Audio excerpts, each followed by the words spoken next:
인생의 끝자락에서 터져나오는 가장 원초적인 본능.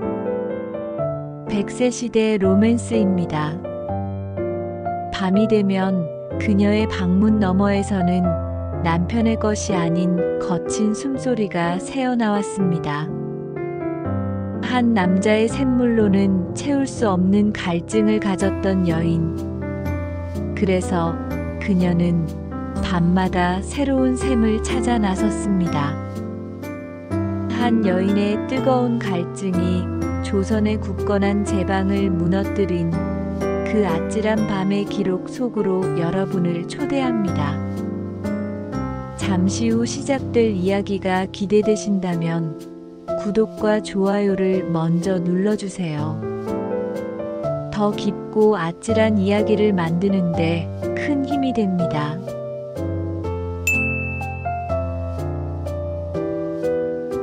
조선 성종시대 엄격한 유교의 법도가 여인의 삶을 촘촘히 얽어매던 시절, 한양의 명문가였던 승문원 지사 박윤창의 집에 귀한 딸이 태어났습니다. 훗날 조선의 밤을 뜨겁게 달굴 여인 어우동의 시작이었습니다. 그녀는 곱게 자라 왕실의 종친 세종대왕의 증손자인 태강수 이동의 아내가 되었습니다. 사대부 여인으로서 오를 수 있는 가장 영예로운 자리였죠. 그녀의 삶은 마치 잘 짜인 비단처럼 평탄해 보였습니다. 낮에는 고요한 규방에 앉아 술을 놓고 밤에는 지아비를 위해 정갈한 잠자리를 준비하는 것. 그것이 미덕이자 운명이었습니다. 하지만 잘 짜인 비단 아래 그녀의 영혼은 서서히 좀먹어 들어가고 있었습니다. 남편 태강수는 아내의 규방에 온기를 불어넣는 대신 바깥의 기생연순의 치마폭에서 밤을 지새우기 일쑤였습니다. 밤이 깊어지고 거대한 저택 안에 홀로 남겨진 그녀. 창호지 너머로 들려오는 풀벌레 소리만이 그녀의 메마른 심정을 아는 듯 했습니다.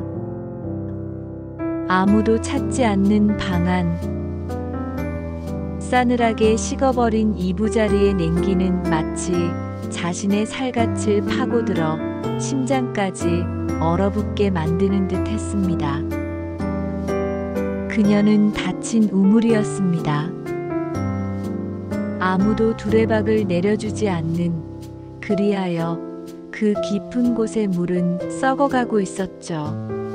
여인의 삶이란 정령 이토록 공허한 기다림뿐인가. 어느 날 밤 견딜 수 없는 의심과 배신감에 사로잡힌 그녀는 결심합니다.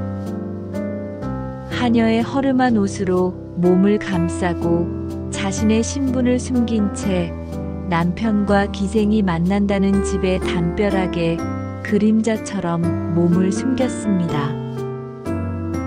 그리고 들었습니다. 자신의 지아비가 다른 여인의 귓가에 속삭이는, 한 번도 자신에게는 들려준 적 없는 뜨거운 사랑의 언어들을. 그 목소리는 칼이 되어 그녀의 가슴에 꽂혔습니다. 지금까지 그녀를 얌전한 교수, 정숙한 아내로 묶어두었던 모든 도덕과 인내의 사슬이 그 순간 쨍그랑 소리를 내며 산산조각 나버린 것입니다. 그녀의 마음속 깊은 곳, 꺼진 줄 알았던 욕망의 불씨 위로 치욕이라는 기름이 부어졌습니다. 이제껏 순종적으로 살아온 자신에 대한 회의, 그리고 세상을 향한 분노가 뜨거운 용암처럼 들끓기 시작했습니다.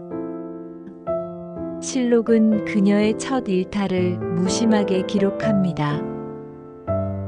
집에 드나들던 한 은그릇 장인이 그녀의 고운 자태에 넋을 잃고 흑심을 품자 그녀가 이를 뿌리치지 않았다고 말이죠. 어쩌면 그것은 짓밟힌 자존심에 대한 미약한 복수였을지도 모릅니다. 당신만이 나를 버릴 수 있는 게 아니다라는 무언의 항변. 하지만 그날 밤 그녀는 깨달았습니다.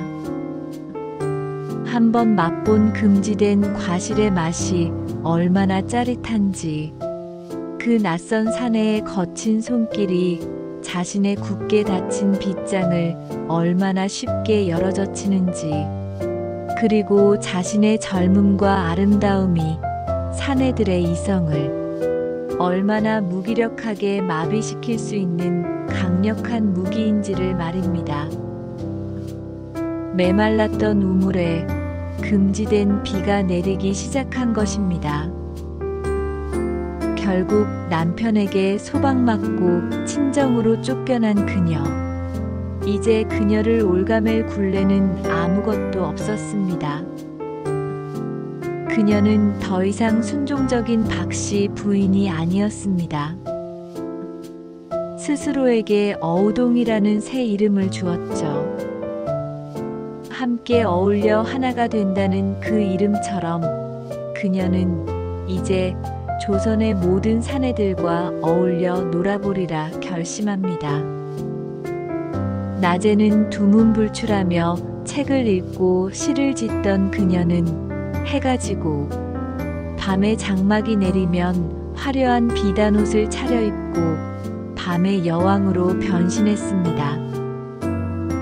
뽀얀 살결에 무사내들의 애간장을 녹이는 눈웃음, 일부러 소매를 스치며 건네는 교태 섞인 눈길 한 번에 10년간 경전만 파던 유생의 굳건한 마음도 봄눈 녹듯 스르르 녹아내렸습니다. 그녀의 유혹은 예술의 경지에 가까웠습니다. 마음에 드는 사내가 지나가면 그녀는 이렇게 속삭였다고 합니다. 저는 본래 왕족의 아내였으나 박복하여 버림받은 몸입니다. 오늘 밤 이 외로운 여인의 차가운 방을 서방님의 온기로 덮여주시지 않겠습니까? 이처럼 처연하면서도 도발적인 유혹에 넘어가지 않을 사내가 있었을까요? 마치 거미가 정교하게 거미줄을 치듯 그녀는 치밀하게 사내들을 사냥했습니다. 그녀의 집은 밤마다 뜨거운 열기로 가득 찼습니다. 하지만 그곳은 단순히 남녀가 몸을 섞는 장소가 아니었습니다. 그곳은 어우동이라는 여왕이 지배하는 작은 왕국이었습니다. 그곳에서는 신분도 나이도 체면도 모두 무의미했습니다. 오직 그녀의 매력 앞에 무릎 꿇은 수컷들만이 존재할 뿐이었죠. 그녀는 붉은 비단 수건을 펼쳐놓고 자신과 밤을 보낸 사내들의 이름을 하나씩 수놓기 시작했습니다. 마치 전쟁에서 승리한 장수가 적의 목을 베어 기록하듯 그녀는 자신의 정복의 역사를 한 땀 한 땀 새겨나갔습니다. 그 명단에는 훗날 정승의 반열에 오르는 용맹한 무장, 어유소부터 글 잘하기로 이름난 선비 이승원까지 조선의 하늘을 떠받들던 별들이 빼곡히 박혀 있었습니다. 한 번은 이런 일도 있었습니다. 어유소가 그녀를 찾아왔을 때 마침 방 안에서는 다른 사내가 그녀와 뜨거운 시간을 보내고 있었습니다. 보통 여인이라면 당황하여 어쩔 줄 몰랐겠지만 어우동은 태연하게 웃으며 말했습니다. 잠시만 기다리시지요. 안에 계신 손님께서 곧 땀을 식히고 나가실 것입니다. 그녀에게 사내들은 더 이상 하늘 같은 존재가 아니었습니다. 그저 자신의 즐거움을 위해 잠시 머물다 가는 나그네, 그 그녀의 몸이라는 뜨거운 객잔에서 하룻밤 묵어가는 손님에 불과했던 것이죠. 그녀는 그렇게 남성 중심의 견고한 유교 사회를 자신의 침실 안에서부터 철저히 비웃고 있었습니다. 그녀는 사내들을 통해 세상을 배웠고 그들의 귓가에 흘리는 비밀스러운 정보를 통해 권력의 흐름을 읽었습니다. 그녀의 침실은 곧 정보가 교류하는 사랑방이자 은밀한 거래가 오가는 정치의 장이 되어갔습니다. 그녀의 대담함은 하늘을 찌를 듯 했습니다. 평범한 양반 자제들로는 더 이상 그녀의 뜨거운 욕망을 채울 수 없었죠. 그녀의 눈은 더 높고 더 위험한 곳을 향하기 시작했습니다. 바로 조선의 심장, 누구도 더럽힐 수 없는 신성한 왕실이었습니다. 그녀의 다음 사냥감은 왕의 사촌 동생이었던 방산수 인한. 감히 누구도 넘볼 수 없는 왕의 혈육이었습니다. 어느 달 밝은 밤, 어우동은 방산수를 자신의 집으로 은밀히 초대합니다. 그리고는 달빛이 비치는 창가에 앉아 잘 빚은 술 한 잔을 권하며 나지막이 속삭였습니다. 그 목소리는 마치 꿀에 적신 비수 같았죠. 제가 듣기로 서방님께서는 풍류를 즐기실 줄 아는 분이라 들었습니다. 허나 진짜 풍류란 붓과 먹으로 그리는 것이 아니지요. 오늘 밤 저와 함께 이 몸으로 그릴 수 있는 가장 아찔하고 황홀한 그림을 그려보심이 어떻겠습니까? 그녀는 자신의 하얀 팔목에 차고 있던 은팔찌를 스르륵 풀어 방산수의 팔에 직접 채워주었다고 합니다.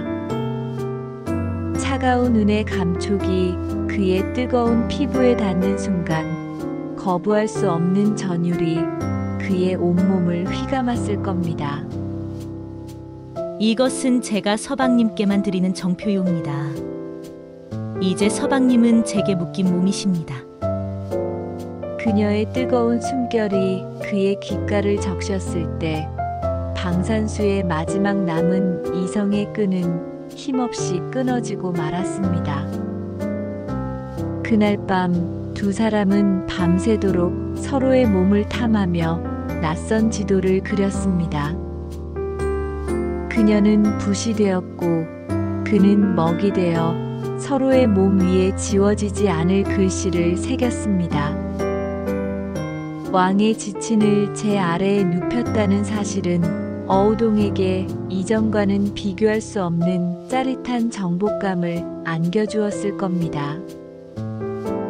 그녀는 이제 단순한 유혹을 넘어 조선의 가장 신성한 금기를 자신의 치마폭 아래에서 농락하고 있었던 것이죠. 이것은 단순한 정사가 아니었습니다. 그것은 가장 높은 곳을 향한 그녀의 반란이자 세상을 향한 도발이었습니다. 하지만 칼날 위에서의 춤은 언젠가 발을 베이는 법. 이 위험천만한 불장난은 결국 그녀의 숨통을 조여오는 올가미가 되고 맙니다. 사건의 발단은 그녀의 명단에 올랐던 옥과 현감 이승원이라는 자였습니다. 그는 어우동과의 뜨거웠던 밤을 추억하면서도 이 관계가 자신의 관직 생활에 누가 될까 두려워 그녀를 멀리하기 시작했습니다. 이에 앙심을 품은 어우동은 자신의 종을 시켜 길을 막고 협박을 하죠. 내 치마폭에서 흘린 땀이 마르기도 전에 이제 와서 나를 모른 척하겠다. 내 놈의 앞길을 내 손으로 망쳐놓을 수도 있다. 이 소동은 결국 관아에 알려지게 되고 그녀는 풍속을 문란하게 한 죄로 체포됩니다. 처음에는 그저 그런 애정 다툼인 줄 알았던 사건. 하지만 그녀를 신문하던 관리들은 곧 경악을 금치 못합니다. 그녀의 입에서 자신과 밤을 보낸 사내들의 이름이 거침없이 터져 나왔기 때문입니다. 그리고 마침내 그녀의 집을 수색하던 포졸들이 결정적인 증거물을 찾아냅니다. 바로 30명이 넘는 사내들의 이름이 붉은 글씨로 수놓아진 피처럼 선명한 비단 수건이었습니다. 수건이 펼쳐지는 순간 의금부는 발칵 뒤집혔습니다. 이것은 단순한 스캔들이 아니었습니다. 조선의 지배층 전체를 뒤흔드는 거대한 폭탄이었습니다. 사건은 곧바로 임금 성종에게 보고되었습니다. 성종은 대노했습니다. 일개 아녀자 하나가 이 나라의 기강을 이토록 뿌리째 흔들었단 말이냐? 관련된 자들을 모조리 색출하여 엄벌에 처하라. 한양은 공포에 휩싸였습니다. 어우동과 단 하룻밤이라도 인연을 맺었던 사내들은 언제 자신의 이름이 불릴까 노심초사하며 밤잠을 설쳤습니다. 그들은 줄줄이 의금부로 끌려와 치욕적인 신문을 받아야 했습니다. 어우동이 기생인 줄로만 알았습니다. 그 요망한 것이 먼저 유혹하여 어쩔 수 없었습니다. 하지만 그들의 비겁한 변명은 오히려 어우동이라는 여인의 거부할 수 없는 매력만을 증명해 줄 뿐이었습니다. 이제 모든 관심은 어우동의 처벌에 쏠렸습니다. 신하들은 한 목소리로 외쳤습니다. 나라의 풍속을 어지럽히고 강상의 윤리를 무너뜨린 죄, 마땅히 죽음으로 다스려야 하옵니다. 하지만 임금 성종은 깊은 고뇌에 빠집니다. 그녀는 천민이 아닌 사대부의 딸이자 왕실과도 인연을 맺었던 여인. 법대로라면 죽어 마땅했으나 사대부 여인을 간통죄로 공개 처형하는 것은 너무나 가혹한 처사였습니다. 왕실의 체면 문제도 걸려 있었죠. 성종은 그녀를 멀리 유배 보내는 선에서 사건을 덮으려 했습니다. 하지만 신하들의 반발은 거셌습니다. 전하, 만약 저 여인을 살려두시면 앞으로 음란한 풍속이 온 나라에 퍼져 나라의 근간이 흔들릴 것이옵니다. 법은 만인에게 평등해야 하거늘 어찌 사대부라는 이유로 목숨을 구해주려 하시나이까? 결국 성종은 결단을 내립니다. 한 여인의 목숨보다 나라의 기강을 바로 세우는 것이 왕의 책무라고 판단한 것입니다. 어우동을 교형에 처하라. 1480년 10월 18일 어우동은 형장으로 끌려나갑니다. 마지막 순간 그녀는 무슨 생각을 했을까요? 자신을 배신했던 남편과 뜨거운 밤을 함께 보냈던 수많은 사내들의 얼굴을 떠올렸을까요? 아니면 세장 속에 갇혀 살아야 했던 자신의 운명을 거부하고 잠시나마 욕망의 불꽃으로 타올랐던 삶에 만족했을까요? 그녀가 죽은 후 사람들은 그녀를 요부, 음녀라 손가락질했습니다. 하지만 정말 그랬을까요? 어쩌면 그녀는 남성 중심의 억압적인 사회에 온몸으로 저항했던 너무나 시대를 앞서갔던 자유로운 영혼은 아니었을까요? 어우동. 그녀의 이름은 역사 속에 가장 아찔하고 위험한 스캔들로 남았습니다. 하지만 그녀가 던진 질문은 오늘을 살아가는 우리에게도 여전히 유효합니다. 인간의 욕망은 과연 법과 제도로 다스릴 수 있는 것일까요? 판단은 이 영상을 보시는 여러분의 몫입니다.